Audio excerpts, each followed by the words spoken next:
One of the hallmarks of being an InterVarsity student is manuscript Bible study with your chapter. For alumni, it's one of the most beloved memories, and it's also one of the things that we oftentimes miss the most. Well, great news, manuscript.bible is the perfect place to recapture some of those Bible study experiences that you loved so much. Join your fellow alumni as we study Scripture online together. Make observations, ask and answer questions together, and continue learning how to contextualize and apply Scripture to your life as a world changer. Check out manuscript.bible and use promo code WorldChangersPod at checkout for a free 1-month trial. And come study the Bible with us again, alumni. I saw the limited opportunities and resources that people that come from communities look like. And I wanted to build something and create something that reflected his kingdom, his word, that you can create changes through positivity, through love, through nurture, and not built on being divisive and separation. Hi, I'm Chiquita Jackson. I'm an InterVarsity alum, and I am helping disrupt poverty to empower communities. And welcome to InterVarsity World Changers.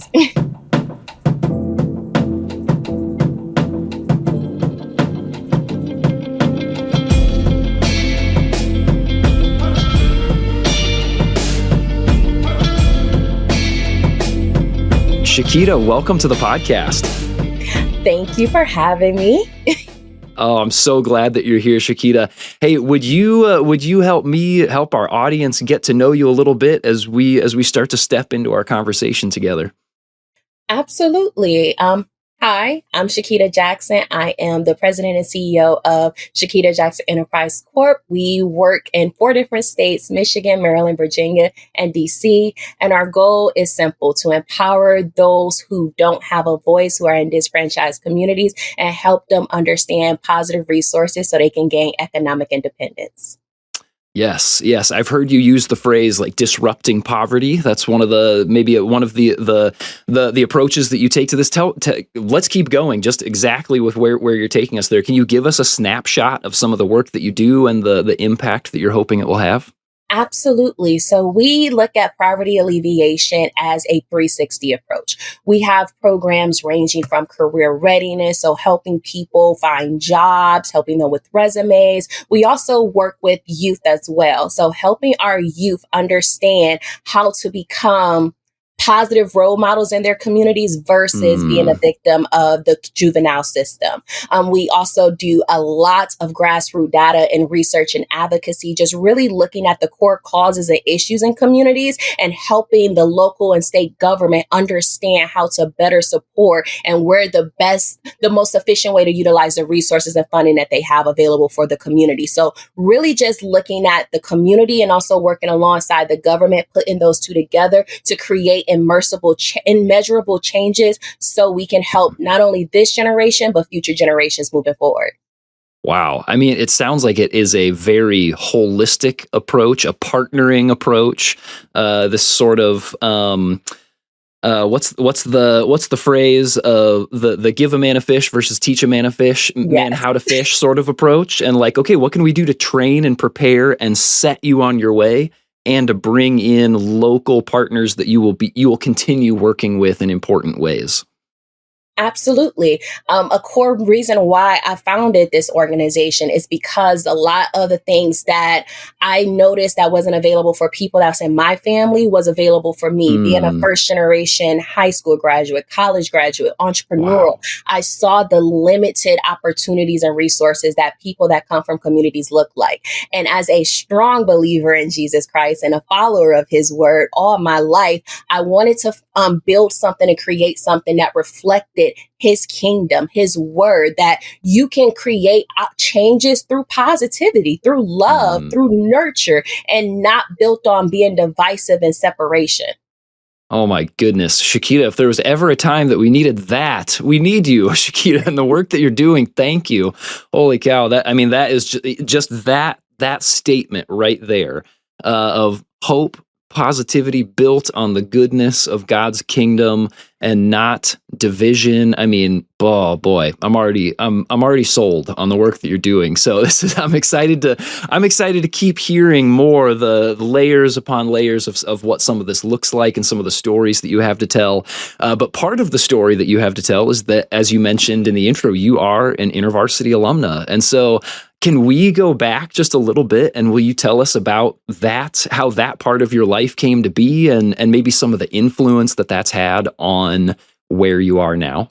Absolutely. So as I stated before, I'm a first generation college student, college graduate. So I Wow, attended yeah. the University of Kansas. I was a part of InterVarsity University or KU chapter. And that was one of the first organizations that I became a part of. And the Okay. reason why I became a part of that, because as I mentioned, I'm coming from Detroit to Kansas, and my family, they just kept saying, make sure you have God first. Keep God first. Mm, Don't get distracted by the world. Don't let, outsiders infiltrate or make you lead away from God. So I was like, okay, Jesus, what organization should I look at? And first thing I saw was InterVarsity. I approached the table and I started attending the meetings. I just felt so accepted and welcome. mm. And during that process, I lost my father. So my second week of undergrad, my father was murdered, and I had to go back to Michigan. When I was gone for like 2 weeks, and I came back to Kansas, and one of the first cards that I received in my mailbox as a student was from InterVarsity, just wishing their Oh, wow. condolences and sending me love and support throughout that grieving process that I experienced. And just seeing how much, not I realized then that InterVarsity don't just talk the talk, they walk the walk. They're not, and it Yeah. didn't matter that I was a Black student. Like, they accepted me for who I am. They allowed me to show up as my authentic self. And I appreciated that so much. So when I Mm. saw that InterVarsity had an alumni sector, I was so excited to be involved and get into it, because we need to spread the word now more than ever, because there's Yes. just so much things that people have given up on. And I'm here to restore that hope, because Jesus saves, Jesus lives. Yes, yes. Oh my goodness, I love it. Let's keep saying that. Let's keep finding ways to say that as we chat today, Chiquita. I really appreciate that story, and I know that it's been that you're years removed from the event itself, but I'm so sorry to hear about your father's passing, Yeah. and for that to happen in a space like during your college years.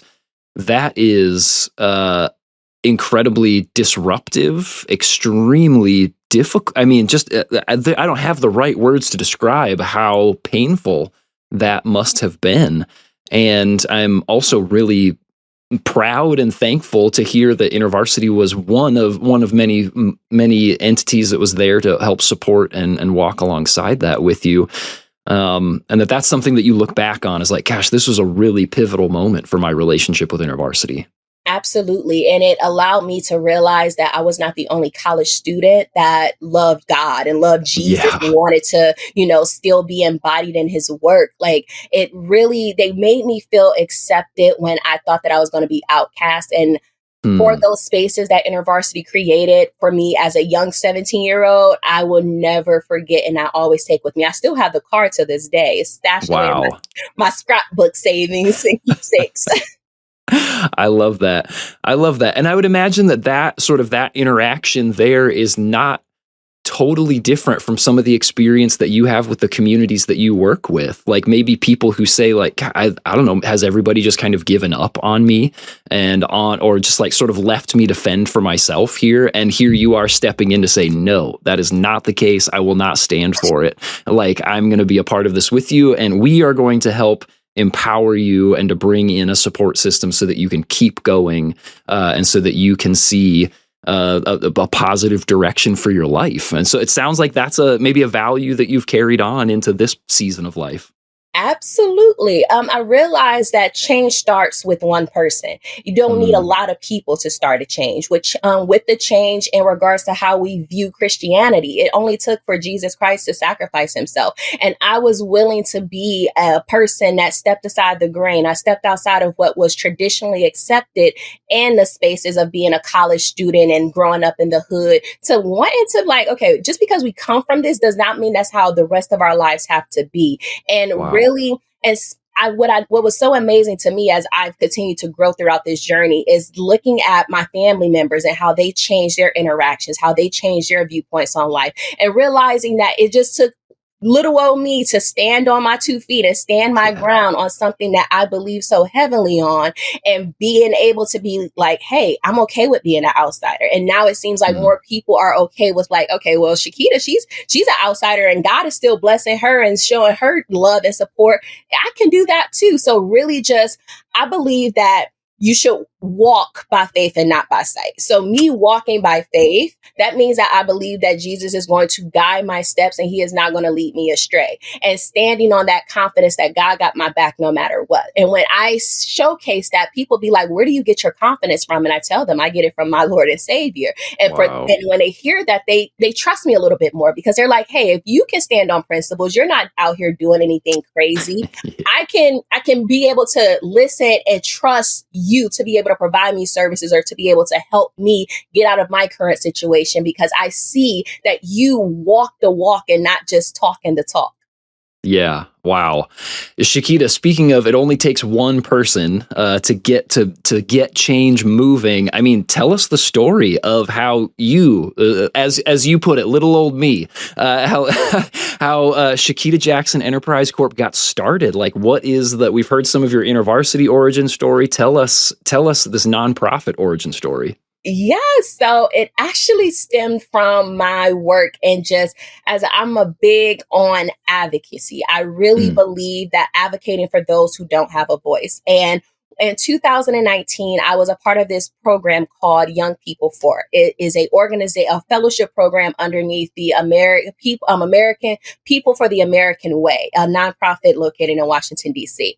And throughout that fellowship program with YPF, or Young People For, I had to develop a social justice blueprint. My social justice blueprint was geared towards creating opportunities for the less fortunate. That was already in my mind. And when I created and I developed it, it was solely for youth. But then I was like, Chiquita, I think adults and other people in the communities could utilize this service too.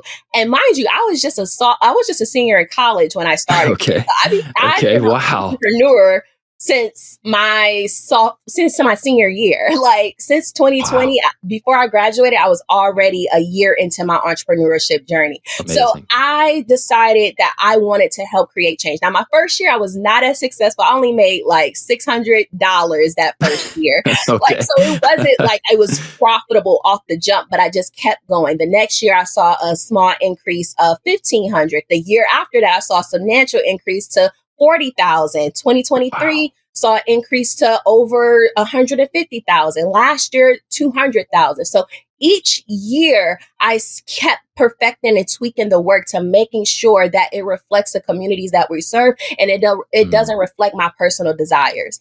Nothing that I do with the organization is about me. It's all about supporting the people. So we've helped over 200 people with job support. We've helped over 50 first generation entrepreneurs get their businesses started and help them understand how to create a successful business plan. We work with over 250 youth throughout the different states we work with, providing mentorship, skill set clubs, and so many other great things. Our research alone has been astronomical because we are the industry leaders in research regarding to noise pollution, regarding to inflation, in regards to small disfranchised communities, and even looking at building a equity to a platform to help individuals and programs that focus on poverty alleviation understand the effectiveness of their communities and the effectiveness of their programs. So I took a step back to, just because it's named after me, I didn't want it to be about me. I wanted to be the example of, and even in my logo, I have in my chest,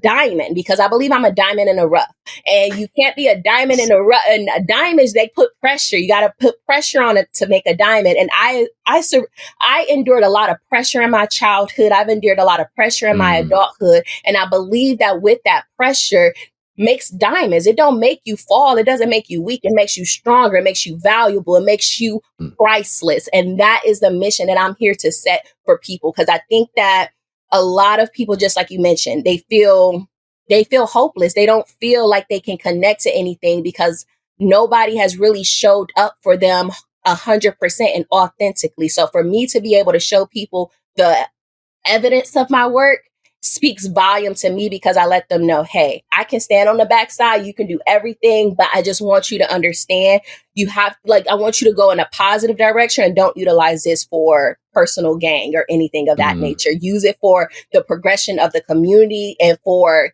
personal growth, but don't use it for personal gain. Yes, you mentioned that it's about empowering people to continue empowering their community. That it is meant to be this this growing impact, this sort of domino effect from one person to another, as opposed to just teaching a few individual people how to get wealthy and stay wealthy. That it is about how do I take the things that I've been taught and how do I teach those to other people and bring them into this as well. And I love the community impact of that. Chiquita, I think you've already started hinting at some of these things, but I'd be interested to know, what is it about empowering impoverished communities that really ignites your passion? I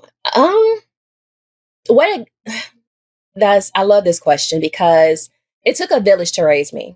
I come from, as my mother and my father had me when they was 19 years old. So they were teen parents. And right after, 5 years after I was born, my dad was sent to prison for a crime he did not commit. So that took a lot of community. Wow. I remember my auntie, my great grandma, my grandma, my uncles, everybody in my family gearing around supporting me and helping make sure that I achieved things that my parents didn't achieve. Neither one of my parents they only had a 9th grade education and they have a GED. But I was the first person out of them to go to graduate high school. One thing I remember my grandma saying, you're going to graduate high school. You're going to graduate high school. And when I went to when I was going to college, I was submitting applications. I didn't think I was going to be able to go to college. But it wasn't until my uncle Dub, rest in peace, he called me at 5 a.m. in the morning. He's like, Kiki, and that's my nickname, you're going to college. I'm going to make sure I'm going to pay your new student tuition fee, which was $300. I didn't have it, and no one else in my in my family could have it. He was like, you're going, and he paid it. I went, and that experience in that moment was just something that I just truly value. So me coming from a place of people supporting and surrounding me, making sure that I lived the life that they wanted me to be able to achieve, to set an example for not only, my cousins, but the future generation of our family. It really spoke volume to me. And I think that that's where I got that from. I realized that my family didn't leave me behind despite the obstacles that I had growing up in foster care, my mother being addicted to drugs and my father being in prison.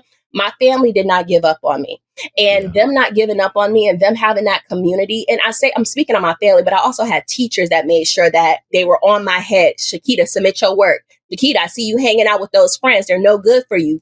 Stay out of that. Really guiding and mentoring me into the path of a positive way versus self-destruction. And kept keeping that in my mind. I don't want to see no one go through that because I see how it works. I've been through that. I lived through that. And I'm just grateful that I've had people in my life that shield me away from that versus promoting me to be exposed to that. And realizing that that's not the reality of everyone. Not everyone has a family. Not everyone has a support system.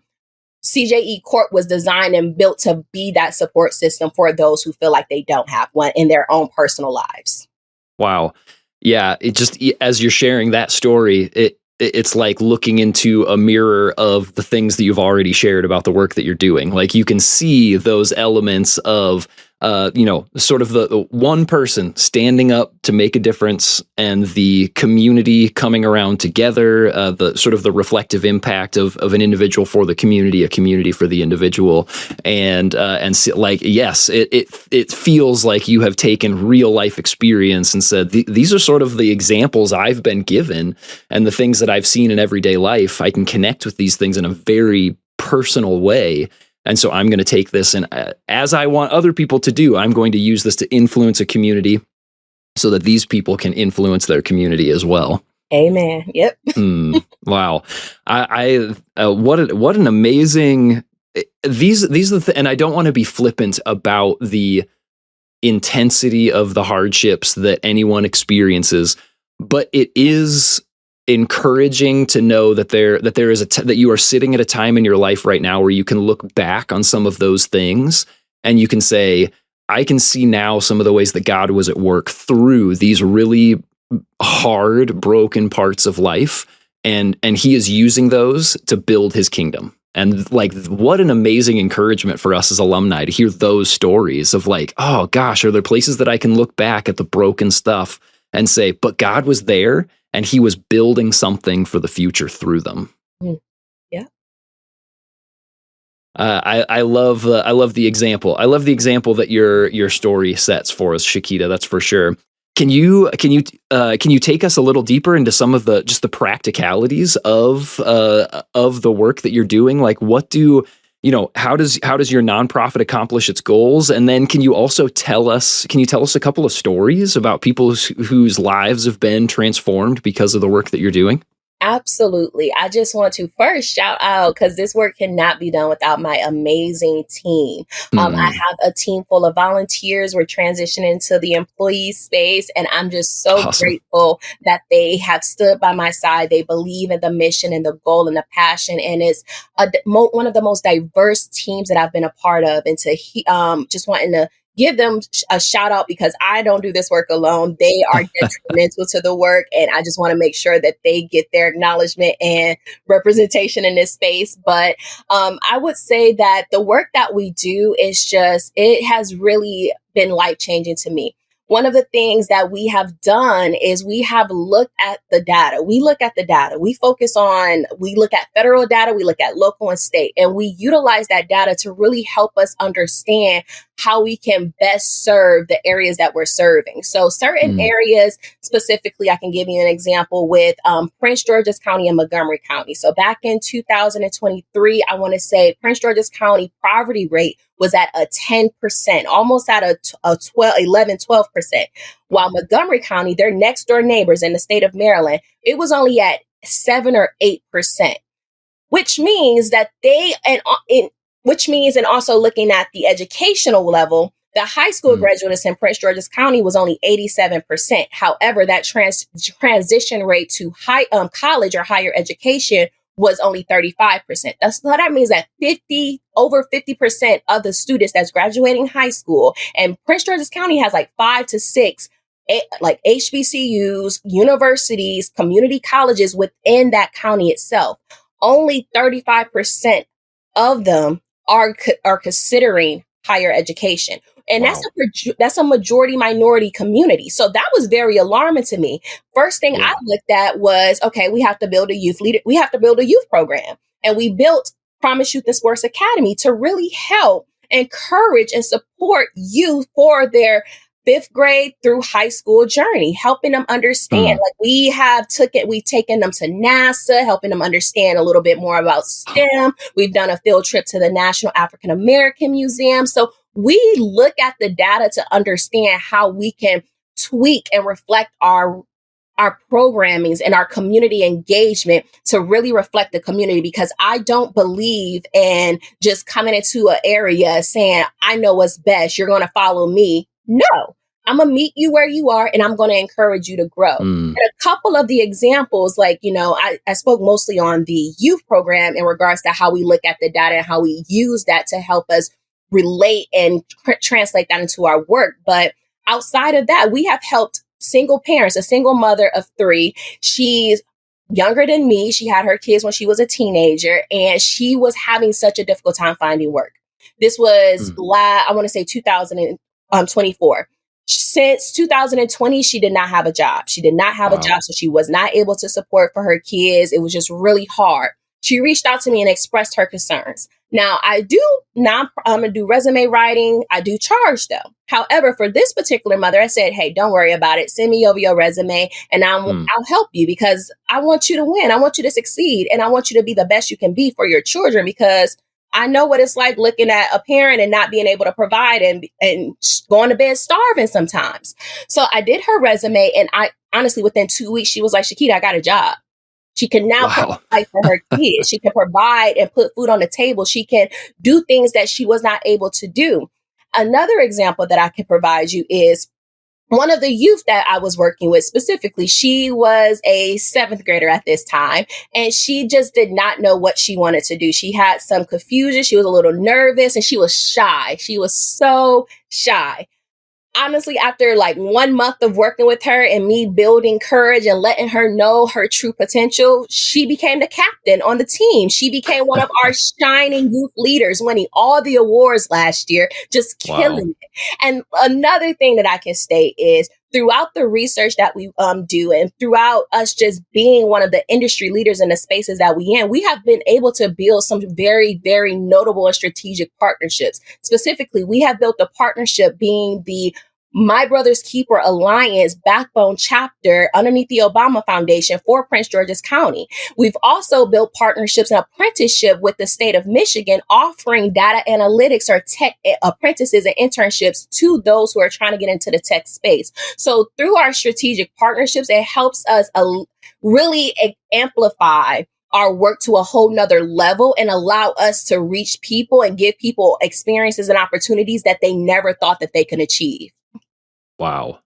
Unbelievable. I mean, those are some fantastic stories and things that, have an upward trajectory coming out of them. I mean, somebody just who doesn't have a job for years in a matter of weeks turning around and having a job, like that's phenomenal.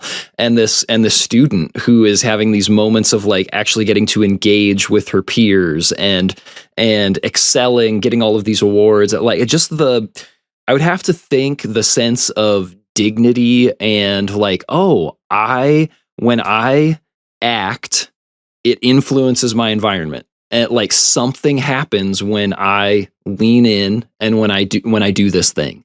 And just to see like this sense of autonomy, the sense of the world doesn't just happen to me. I am a participant in it. I would have to think that is something that just like sets people up for, okay, so what happens if I try this stuff in this part of my life? And sort of those, ever growing rings of life influence. And okay, well, what about not just for my life? What if I take all this stuff that Chiquita did for me or these volunteers did with me? And what if I replicate that with this other person that I know? Yeah. And the potential is just really exciting.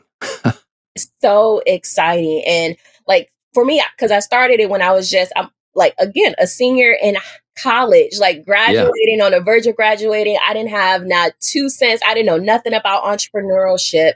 So to just be in this space and seeing how much I have grown since that time frame is just, it's shocking to me. I just give the grace, all the glory in God. Because if I can provide another example in regards to just how amazing God has been in my life. I remember because outside of being an entrepreneur, I dabble a little bit in politics. I ran for office in 2022 for the state of Maryland, House of Delegate. My goal was to increase the minimum wage because it's just unlivable in the state. So I ran for office and as you can tell, my opponents did not like me as much. I spoke my mind and I was respectful of everyone, but I also had dignity. And I remember one night something just told me to wake up. I was like, Chiquita, what am I waking up for? It was 3:00 in the morning. I don't know why. God is always talking to me at 3:00 in the morning. Okay. I looked at my emails and then I wasn't really getting donations or anything. Like I was like small donations, $25 here, $10 there. But I got a $6,000 donation from someone across the country in California, just randomly. And I remember getting down on my knees in a corner, just thanking God and giving God all the praise. My fiance looked at me like, girl, what is wrong with you? I was like, I don't care. God, thank you so much. So it's just amazing to me how unique God has blessed me. Like I may not be a millionaire. I don't care to be a millionaire. I don't care to have all of the money in the world. As long as I can make a difference and make a positive impact in the lives of others through the work that I'm doing with my nonprofit, that's all that matters to me. And just really, again, giving God all the glory and honor, because I feel like as an entrepreneur, it's not accepted. I have to feel like I have to shield my beliefs or my faith to please the general public. And that makes me uncomfortable, which is why I have been often outcast or chastised or whatever the case may be. But being in spaces, and I'm glad to see that there's more spaces for Christians, entrepreneurial Christians to have and us to share the greatness and the glory that God has given us because he deserves it. He's doing this work. He's just using me as a vessel. That's it. I'm just a vessel he is using. God is doing all of the hard work. And I'm just grateful and honored that he utilizes my vessel to be a part of the great work he's doing. Yes, yes. Chiquita, do you have dreams? I mean, so my understanding is this, I mean, started in like one state and you've expanded to a few different states. You said that you have volunteers who are transitioning to like employee status, that you've seen, like growth in revenue and things like that over the, like that it feels like there's movement, like significant, meaningful movement. Where are you hoping? Do you have like a target for down the road of like, my hopes and dreams for this, for the work that we're doing is that we end up here? Like, where are you dreaming ahead to? Absolutely. So right now, my goal, my dream for our organization within the last 5 years, I say 5 year out. I would say for us to hit a 4,000 people that we provide direct services to by 2028. Wow. Right now, we service and provide direct services to roughly 1,500. I want to increase that to 4,000 in all of the states that we work with. I just want us to really expand and just reach out to people because there's so much need for it. However, there's so many people and organizations that we're competing with that say that they do the work, but don't really do it. They leave the people that they're supposed to help high and dry. And then that's when we have to kind of swoop in. So my goal is for us to increase the number of people that we provide direct services to, and just also allowing for us. I am also thinking about dabbling into building and construction space. So I do want to, because Jesus was a carpenter and I love utilizing my hands. I love it. So I just thinking about just ways that I can expand and help people, because I realize higher education is not necessarily for everyone at the current moment. And more people are geared towards trade and skills and things of that nature. So allowing those, being able to provide some resources and space for those people too, to be able to utilize. So really tweaking and redeveloping the strategy as times change. Yes. Wow. That's amazing. I love the dreams. I mean, the dreams of expansion. Again, thinking within the context of the structure that you have developed. Of if you're helping 4,000 people, that's like who you are directly helping. The downstream impact is so many more, like the multiplicative impact of 4,000 people and the influence that they have on their communities. Oh my goodness. Like you're talking about not just like neighborhoods being changed, but you're talking about like whole states being changed because of the growing multiplicative impact of that kind of work. And that's really exciting. So then I follow that up with this question, and I always ask this question knowing it's obvious. So I ask it that way for that reason, because I'm just always excited to see how people will respond to it. But Chiquita, would you say that disrupting poverty and the broader work that you're doing is a place where you get to partner with God in his world-changing work? Absolutely. Absolutely. I have felt so much closer to God in this journey. Mm-hmm. It's just, when people ask me my purpose, I tell them my purpose and they're like, why are you so confident in it? I'm like, because God gave it to me. There's nothing, no one can tell me. My mom, my grandma, she wanted me to be a social worker. They wanted me to be everything else but where I am today. And God had other plans for me. And for me to just give God to the right to lead my life, because he's the person that he's the only person I trust to do so, has been one of the best decisions I have ever made. And I am so unapologetic about it. That's so fantastic. I mean, it feels obvious, like that this is a resounding obvious yes. Because we're talking about communities of people that God sees and knows and loves so intimately. I mean, when you think about some of the, Beatitudes, some of the communities that you are working with are the people that would have been sitting there with their just jaws dropping at the things that Jesus was saying at blessed are. And they're like, wait a second, he's talking about me. And that you are a part of that kingdom influence and that work that God is doing, that he is clearly moving in and through you and has given you a passion to do this work. And it is it is an honor to get to talk with an alum who is doing this kind of stuff. And we are incredibly proud of you and excited to see where this continues to go. Chiquita, thank you so much for hanging out and telling us some of these stories. Oh, before we close, is there any way that your fellow alumni can engage with the work that you're doing? Is there support in some way that they can provide? Like, help us know how to stay in touch with you and with your work. Absolutely. You guys can go to my website at www.cjenterprise.co and check out the great work we're doing. Also, can donate if you want to. You can volunteer, whatever the case may be. And you can also follow us on social media, both on Facebook and Instagram, and even TikTok at Changemaker Chiquita. Nice. We will make sure that all of that makes it into the show notes so people can click, tap, and follow and all the right things so that they can stay in touch and support you. Chiquita, thank you again. This has been so much fun to get to hang out with you and to get to hear your story. Thanks for gifting us this story so that we can help share it along with you, and blessings as you continue to work with the Lord in these really cool spaces. Thank you for giving me an opportunity to share the goals and the passions behind my entrepreneurship and giving thanks to God.